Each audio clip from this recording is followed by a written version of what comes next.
আমি তো কেবল আসলাম, কেন্দ্রে এসে ভোটটা দিলাম। এখন বাকি কেন্দ্রগুলা দেখব, সারা দেশের খবর নেব। আমরা ছোটখাটো কোনো বিষয় হলে অবশ্যই এগুলাকে ইগনোর করব, কিন্তু বড় কোনো বিষয় হলে আমরা ছাড় দিব না এবং আমাদের যা করা প্রয়োজন তাই করব। কারণ মানুষের ভোটের অধিকার হারিয়ে যাক, এটা আমরা কোনোভাবেই চাই না।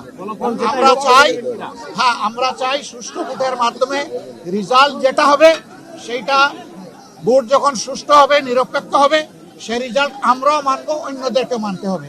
এটাই গণতন্ত্রের সৌন্দর্য। আমরা এটা চাই, আপনারা দোয়া করবেন। আজকের ভোটের আবারও সাফল্য কামনা করে সারা দেশবাসী প্রত্যেকটা ভোট শান্তিপূর্ণভাবে, নিরাপদে, নিঃসংকোচিতে যাতে সবাই দিতে পারে, নারী পুরুষ সবাই মিলে।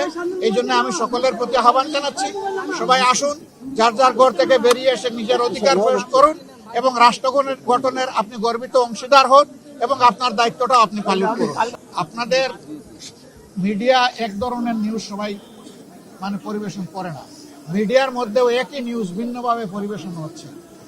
কেউ যদি অপরাধ করে থাকে, সে আমি হলেও আমি এই অপরাধের বিপক্ষে, কিন্তু অপরাধ নয় সেটাকে আবার জোর করে অপরাধ বানানো, সেটা আরেকটা বড় অপরাধ। তো সেটা আছে, আমাদের এখানে মেল টেক্সাস আছে। আপনারা আশা করি আমাদের জন্য দোয়া করবেন। আপনাদের ভালোবাসার আমরা অত্যন্ত আকাঙ্ক্ষী, আমরা আকাঙ্ক্ষা করি আপনাদের ভালোবাসা পাবো এবং আগামী দিনগুলোতে ইনশাআল্লাহ আমরা দেশ গড়ার কাজে হাতে হাত মিলিয়ে, কাঁধে কাঁধ মিলিয়ে একসাথেই আমরা চলবো ইনশাআল্লাহ।